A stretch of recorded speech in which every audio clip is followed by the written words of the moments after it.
आपका यूनिक प्रज्ञान यूट्यूब परिवार में मैं प्रज्ञान सर हार्दिक स्वागत करता हूं, वंदन करता हूं, अभिनंदन करता हूं। प्यारे साथियों, अगर आप टीएसटी पीएचडी जैसी प्रवक्ता LT grade UGC net JRF आदि विभिन्न प्रतियोगी परीक्षाओं की तैयारी कर रहे हैं तो आपके लिए वीडियो होने वाला है काफी महत्वपूर्ण। तो आज की इस प्रैक्टिस सेट कॉल करना प्रारंभ करें इससे पूर्व अगर वीडियो को पहली बार देख रहे हैं तो आज चैनल पर नए हैं तो कृपया चैनल को सब्सक्राइब, वीडियो को लाइक और शेयर करना बिल्कुल ना भूलें। बिना समय गंवाए प्रारंभ करते हैं आज की इस प्रैक्टिस सेट को और देखते हैं प्रैक्टिस सेट का आज का पहला प्रश्न। पहला प्रश्न, कालिदास का नाटक अभिज्ञान शाकुंतलम का नायक पूछा जा रहा है आपसे, कौन है? कालिदास द्वारा लिखे गए नाटक अभिज्ञान शाकुंतलम का नायक कौन है? जवाब में आपने सेलेक्ट कर लिया है विकल्प सी, दुष्यंत कुमार को। बिल्कुल सही जवाब के साथ में आप। दूसरा प्रश्न है कि कालिदास के उस महाकाव्य का नाम बताइए जिसमें शिव पार्वती विवाह कार्तिकेय के जन्म की कथा है। प्रश्न संख्या 2 का सही उत्तर क्या बनेगा? और दिए गए विकल्पों में आपने कुमार संभवम विकल्प डी को चुना तो राइट आंसर है आपका।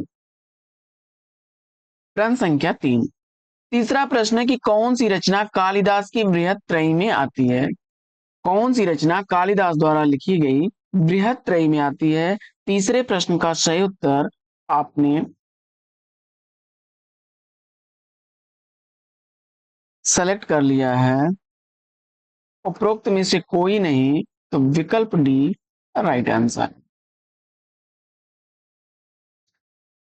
चौथा प्रश्न है कि कौन सी रचना कालिदास की इसमें से कौन सी नहीं है?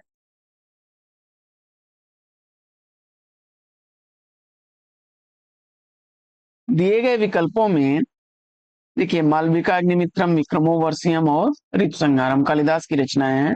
काव्यादर्श को चुना तो विकल्प सी इस प्रश्न का बिल्कुल सही जवाब। बढ़ते हैं आगे और देखते हैं पांचवा प्रश्न। पांचवा प्रश्न है कि उर्वशी अपने पुत्र आयुष को किस ऋषि के आश्रम में छिपा रखा था? उर्वशी ने अपने पुत्र आयुष को किस ऋषि के आश्रम में छिपा रखा था? पांचवें प्रश्न का राइट जवाब आपने चमन ऋषि या च्यवन ऋषि विकल्प बी को चुना सही जवाब के साथ में। प्रश्न संख्या 6, प्रश्न है कि टुकड़े टुकड़े दास्तान आत्मकथा के लेखक कौन है? टुकड़े टुकड़े दास्तान आत्मकथा किसके द्वारा लिखी गई है? और दिए गए विकल्पों में विकल्प डी को चुना आपने तो राइट आंसर है अमृतलाल नागर। अगला प्रश्न है कि लगता नहीं है दिल मेरा की लेखिका कौन है?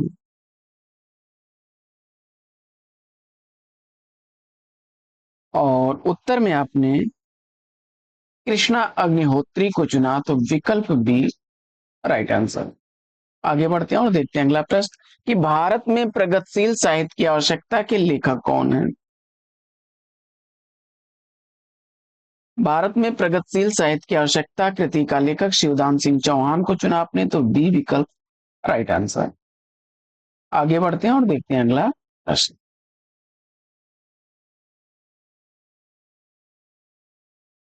प्रश्न संख्या 9,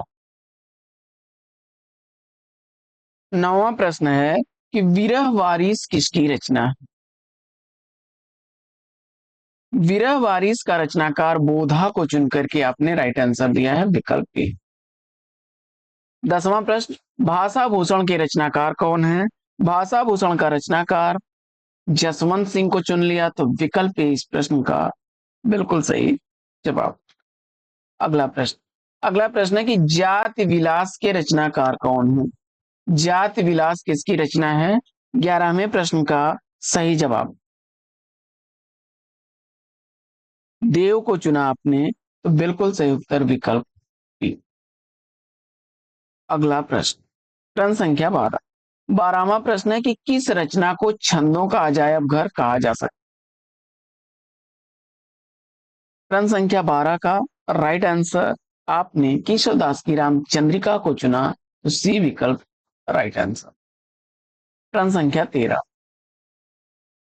13वां प्रश्न है कि सी खिलीनो मीन मृग खंजन कमल नयन सी खिलीनो जस यो प्रताप को कहानो है। या पंक्तियां किस प्रसिद्ध कवि की हैं? 13वें प्रश्न का सही जवाब ठाकुर को चुन करके आपने सही जवाब दिया है, विकल्प ए। प्रश्न संख्या 14। 14वां प्रश्न है कि इनकी सी विशुद्ध सरस और शक्तिशालिनी ब्रज भाषा लिखने में और कोई कवि समर्थ नहीं हुआ, यह कथन किसके संदर्भ में है?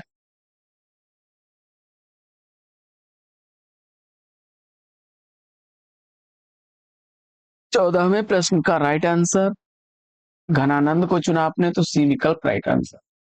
प्रश्न संख्या 15। 15वां प्रश्न है कि नैन नचाई कहो मुस्काई लला फिर आई हो खेलन होरी, यह पंक्तियां किस रचनाकार की हैं? प्रश्न संख्या 15 का राइट आंसर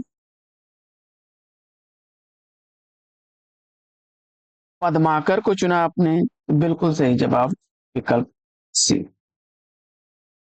प्रश्न संख्या 16। 16वां प्रश्न है कि रीति काल की रीति सिद्ध काव्य धारा के कवि इसमें से कौन? तो रीत काल की रीत सिद्ध काव्य धारा का कवि आपने इसमें बिहारी को चुना, तो विकल्प डी बिल्कुल सही जवाब। प्रश्न संख्या 17। 17वां प्रश्न है कि भिखारी दास की रचना इसमें से कौन सी है?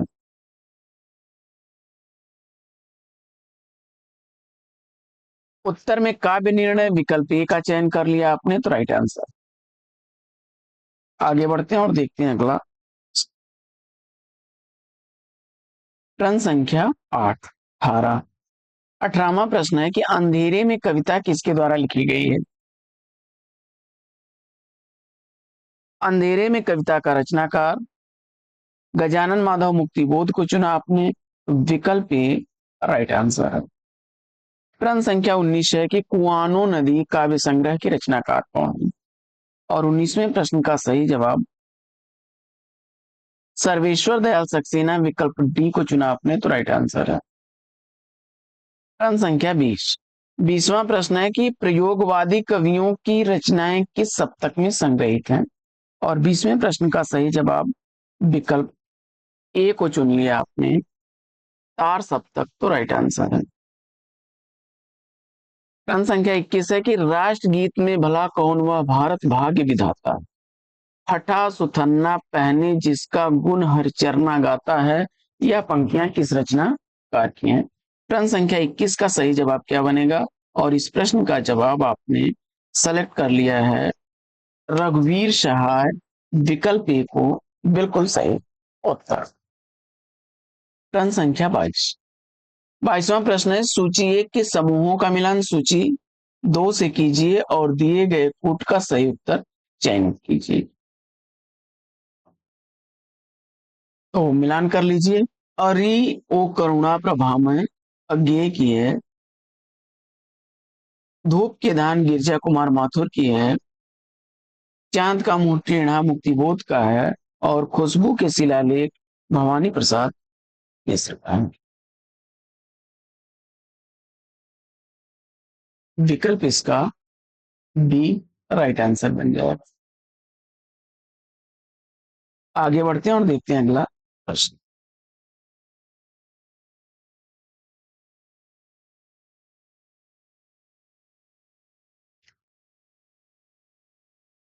संवेदा संवेदनात्मक ज्ञान और ज्ञानात्मक संवेदन सूत्र के प्रयोक्ता कौन है? प्रश्न संख्या 23 का सही जवाब। 23वें प्रश्न का राइट आंसर आपने गजानन माधव मुक्तिबोध सी विकल्प को चुना, तो राइट आंसर है। प्रश्न संख्या 24 है कि रूपांबरा किसकी रचना है? रूपांबरा रचना का रचनाकार पूछा जा रहा है, और 24वें प्रश्न का सही जवाब विकल्प ए अज्ञेय को चुना आपने, तो राइट आंसर है। अगला प्रश्न प्रश्न संख्या 25 है कि अंधा युग के लेखक कौन है? प्रश्न संख्या 25 का राइट आंसर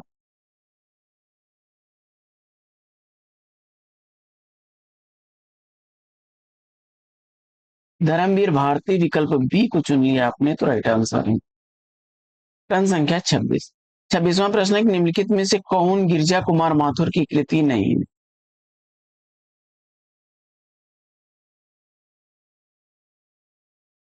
तो नास का निर्माण धूप के दान और पृथ्वी कल्प गिरजा कुमार की हैं। गजानन माधव मुक्तिबोध की रचना विकल्प डी चांद का मुंह टेढ़ा। प्रश्न संख्या 27 है कि नरेश मेहता को ज्ञानपीठ पुरस्कार किस रचना पर प्राप्त हुआ? तो उनके द्वारा लिखे गए संपूर्ण रचना कर्म के लिए ज्ञानपीठ पुरस्कार दिया गया। विकल्प B right answer.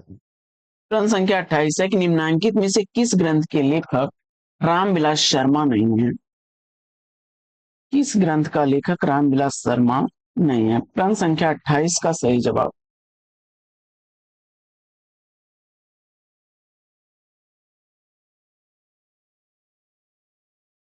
Laxmikant Verma की रचना है कविता के नए प्रतिमान। विकल्प डी डी विकल्प इसका राइट आंसर हो जाएगा।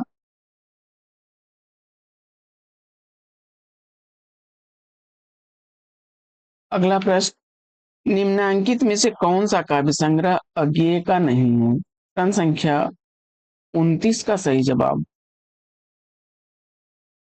सीढ़ियों पर धूप रघुवीर सहाय। विकल्प सी को चुना आपने तो राइट आंसर। आगे बढ़ते हैं और देखते हैं अगला प्रश्न कि तार सप्तक में कौन कवि सम्मिलित नहीं है? प्रश्न संख्या 30 का सही उत्तर आपने विकल्प डी को चुना तो राइट आंसर है। अगला प्रश्न है कि हरी घास पर क्षण भर शीर्षक काव्य संकलन के रचयिता कौन है? हरी घास पर क्षण भर यह किसके द्वारा लिखी गई रचना है? 31वें प्रश्न का सही उत्तर आपने अज्ञेय को चुना तो सी विकल्प बिल्कुल सही जवाब। प्रश्न संख्या 32वां प्रश्न है कि निम्नलिखित में से किस लंबी कविता के रचयिता गजानन माधव मुक्तिबोध हैं? 32वें प्रश्न का सही उत्तर बी विकल्प को चुना आपने अंधेरे में को तो राइट आंसर है। अगला प्रश्न, प्रश्न संख्या 33 है कि आत्मजयी की कथा वस्तु निम्नलिखित में से किस पर आधारित रचना है? प्रश्न संख्या 33 का सही उत्तर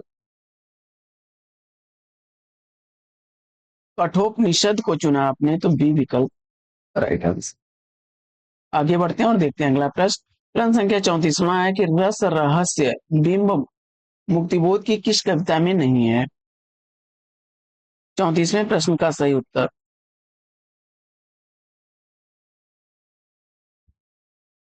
विकल्प बी को चुन लिया आपने तो राइट आंसर। प्रश्न संख्या 35 है कि प्रयोगवाद की जन्मदात्री पत्रिका कौन सी है? और 35वें प्रश्न का सही उत्तर विकल्प ए को चुना आपने तार सप्तक को तो राइट आंसर है। 36वां प्रश्न है कि अज्ञेय की रचना इसमें से कौन सी है? तो ओंकार और वसी रसवंती दिनकर की रचना है। हरी घास पर क्षण भर विकल्प डी को चुन लिया आपने तो राइट आंसर है। आगे बढ़ते हैं और देखते हैं प्रश्न संख्या 37 को। 37वां प्रश्न है कि ठंडा लोहा कविता संग्रह के रचनाकार कौन? ठंडा लोहा कविता का रचनाकार पूछा जा रहा है और 37वें प्रश्न का सही जवाब धर्मवीर भारती विकल्प ए को चुना आपने तो राइट आंसर है आपका। प्रश्न संख्या 38वां प्रश्न है कि प्रयोगवाद के प्रवर्तक के अनुसार प्रयोगवादी कवि का मुख्य लक्षण क्या नहीं था? और उत्तर में आपने काव्य की पूर्व परंपरा को आगे बढ़ाना विकल्प डी को चुन लिया तो राइट आंसर है आपका। आगे बढ़ते हैं और देखते हैं प्रश्न संख्या 39 को। ये निम्नलिखित में से कौन तार सप्तक के कवि नहीं है? प्रश्न संख्या 39 का सही जवाब विकल्प ए को चुन लिया आपने शमशेर बहादुर सिंह को तो राइट आंसर है आपका। अगला प्रश्न, अज्ञेय कौन से वाद के कवि हैं? प्रयोगवाद उत्तर चुन करके आपने सही जवाब दिया विकल्प ए। अगला प्रश्न है कि चांद का मुंह टेढ़ा के रचनाकार कौन है? उत्तर में आपने गजानन माधव मुक्तिबोध विकल्प बी को चुना तो राइट आंसर। 42वां प्रश्न है कि अज्ञेय की असाध्य वीणा किस प्रकार की काव्य रचना है? प्रश्न संख्या 42 का सही जवाब विकल्प डी लंबी कविता है।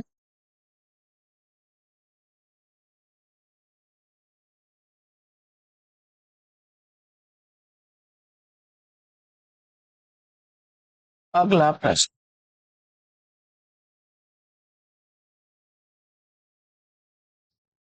अज्ञेय का पूरा नाम पूछा जा रहा है और जवाब में आपने सच्चिदानंद हीरानंद वात्स्यायन अज्ञेय विकल्प सी को चुना। Right answer. आगे बढ़ते हैं और देखते हैं अगला प्रश्न। अगला प्रश्न है कि संत साहित्य में प्रयुक्त बंक नालिका पर्याय निम्नांकित में से कौन सा नहीं है?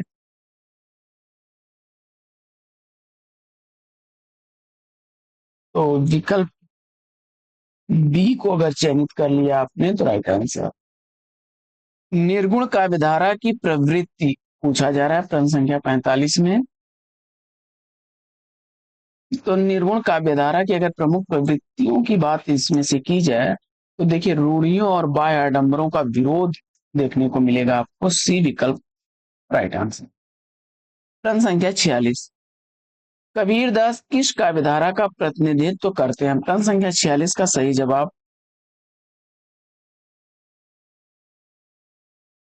संत काव्य विकल्प ए को चुन लिया आपने तो राइट आंसर। प्रश्न संख्या 47 है कि इनमें से कौन सा कवि संत कवि नहीं है? और इस प्रश्न का जवाब तुलसीदास को चुन लिया आपने। राइट आंसर है आपका विकल्प डी। प्रश्न संख्या 48 है कि निर्गुण संत कवियों में सर्वाधिक शास्त्रज्ञ एवं सुशिक्षित थे। और इस प्रश्न का जवाब सुंदरदास को चुन लिया आपने तो बी विकल्प राइट आंसर। आगे बढ़ते हैं और देखते हैं प्रश्न संख्या 49 को कि ज्ञानाश्रयी शाखा के प्रमुख कवि कौन है? ज्ञानाश्रयी शाखा के प्रमुख कवि पूछा जा रहा है। प्रश्न संख्या 49 का सही जवाब कबीर दास विकल्प बी को चुन लिया तो राइट आंसर है। प्रश्न संख्या 50, हरणे वाणी और अंगवधु किसकी वाणी के संकलन है? और इस प्रश्न का सही उत्तर आपने विकल्प बी को चुन लिया दादू दयाल को। राइट आंसर है आपका। आगे प्रश्न संख्या 51 है कि संत हृदय नवनीत समाना किसकी उक्ति है?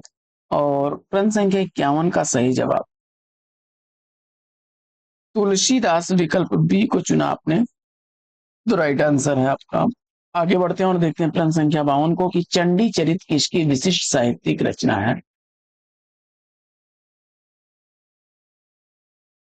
उत्तर में आपने गुरु गोविंद सिंह विकल्प ए को चुन लिया तो राइट आंसर है आपका।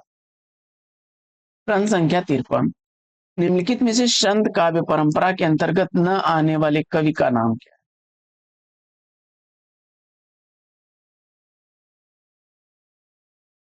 नंददास उत्तर चुना आपने तो विकल्प डी राइट आंसर। अगला प्रश्न है कि अरे यायावर रहेगा याद किस विधा की रचना? जवाब में आपने सेलेक्ट कर लिया है यात्रा साहित्य, सी विकल्प को तो राइट आंसर। अगला प्रश्न है कि हमारी यात्रा के यात्रा वृत्तकार कौन है? प्रश्न संख्या 55 का सही जवाब हमारी यात्रा यात्रा साहित्य लोचन प्रसाद पांडे जी का है, सी विकल्प राइट आंसर। आगे राम वृक्ष बेनीपुरी की कौन सी कृति यात्रा वृतांत है? प्रश्न संख्या 56 का सही जवाब पैरों में पंख बांधकर विकल्प सी को चुन लिया आपने तो राइट आंसर है। प्रश्न संख्या 57 है कि प्रिंस ऑफ वेल्स की भारत यात्रा का विस्तृत और ब्यौरेवार वर्णन युवराज की यात्रा शीर्षक से किसने किया है? और इस प्रश्न का जवाब चंडी प्रसाद सिंह को चुना आपने तो सी विकल्प सही जवाब। अगला प्रश्न है कि चीणों पर चांदनी किसकी रचना है? चीणों पर चांदनी के लेखक पूछा जा रहा है। प्रश्न संख्या 58 का सही जवाब निर्मल वर्मा विकल्प सी बिल्कुल सही उत्तर है। अगला प्रश्न है कि अप्रवासी की यात्राएं नामक कृति के रचनाकार कौन? डॉक्टर नगेंद्र विकल्प ए राइट आंसर। प्रश्न संख्या 60 है कि भोला राम का जीव किस विधा की रचना? और इस प्रश्न का जवाब आपने व्यंग विधा चुना तो राइट आंसर है विकल्प डी। अगला प्रश्न है कि इनमें से एक कृति जीवनी नहीं है। प्रश्न संख्या 61 का सही उत्तर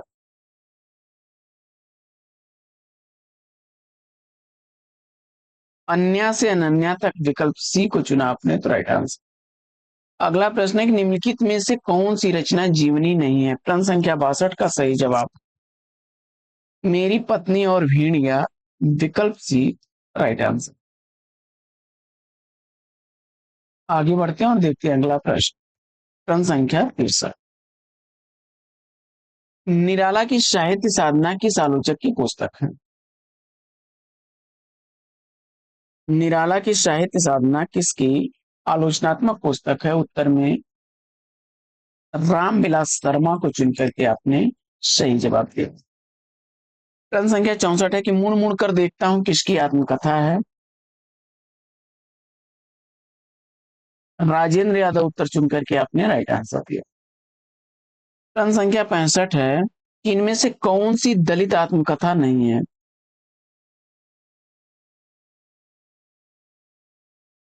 अपनी खबर, पांडे बिचन शर्मा उग्र, विकल्प सी को चुना, तो राइट आंसर।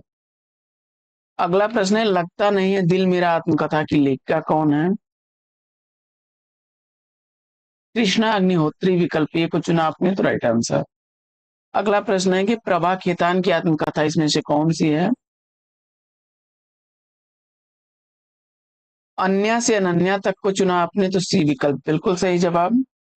आगे, दलित विमर्श पर आधारित कृति जूठन किस लेखक की आत्मकथा है। उत्तर में आपने ओम प्रकाश वाल्मीकि, विकल्प बी को चुन लिया, तो राइट आंसर।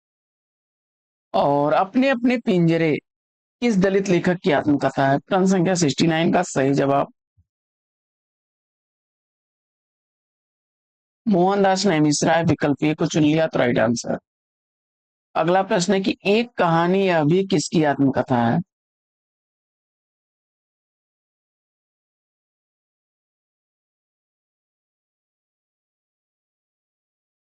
एक कहानी अभी यह आत्मकथा लिखी गई है मन्नू भंडारी द्वारा, विकल्प ए राइट आंसर। गुड़िया भीतर गुड़िया किस विधा की रचना है। उत्तर में आपने आत्मकथा विधा चुना, तो डी विकल्प सही जवाब। आगे, सुधिया उस चंदन वन की किसकी रचना है। विष्णुकांत शास्त्री उत्तर चुन करके सही जवाब दिया आपने। अतीत के चलचित्र किसकी रचना है। काफी रिपीट प्रश्न है और प्रश्न संख्या 73 का सही उत्तर महादेवी वर्मा, बी विकल्प राइट आंसर। अगला प्रश्न, अगला प्रश्न है कि आखिरी चट्टान तक किसकी रचना है। मोहन राकेश, विकल्प ए राइट आंसर। यात्री मित्र यात्रा वृतांत के लेखक कौन। सत्यदेव परिव्राजक, विकल्प सी राइट आंसर। अगला प्रश्न है कि निम्नलिखित में से कौन सा संस्मरण लेखक का जोड़ा गलत है। तो विकल्प ए इसका राइट आंसर हो जाएगा। अगला प्रश्न, आवारा मसीहा के लेखक कौन है।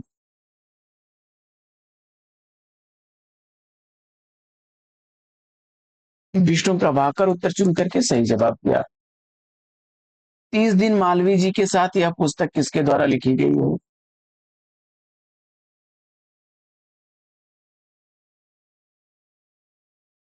राम नरेश त्रिपाठी, विकल्प सी राइट आंसर। और हमारी जापान यात्रा यात्रा वृतांत के लेखक कौन है। हमारी जापान यात्रा किसके द्वारा रचित यात्रा वृतांत है। कन्हैया लाल मिश्र को चुना उत्तर में आपने, तो डी विकल्प राइट आंसर। अगला प्रश्न है कि महादेवी वर्मा की रचना पथ के साथी किस विधा की रचना है। संस्मरण, सी विकल्प सही जवाब। सरयू पार की यात्रा किसके द्वारा लिखी गई है। सरयू पार की यात्रा यात्रा साहित्य भारतेंदु हरिश्चंद्र का है, विकल्प डी राइट आंसर। और राहुल सांकृत्यायन द्वारा लिखा गया घुमक्कड़ शास्त्र किस विधा की रचना है। यात्रा वृतांत विकल्प सी चुना आपने तो राइट आंसर है। साथियों आज का यह प्रैक्टिस सेट लेगा यहीं पर विराम। वीडियो कैसा लगा कमेंट्स करके जरूर बताइए। वीडियो को ज्यादा से ज्यादा लाइक और शेयर करिए जिससे कि हमारा मनोबल बना रहे और हम आपके लिए प्रतिदिन ऐसी पाठचर्या लेकर के आते रहें। फिर मिलते हैं आपसे अगले वीडियो में एक नए प्रश्न, एक नए टॉपिक, एक नए अंदाज में। तब तक के लिए लेते हैं आपसे विदा। आपका जीवन मंगलमय हो। Best wishes, best of luck. जय हिंद।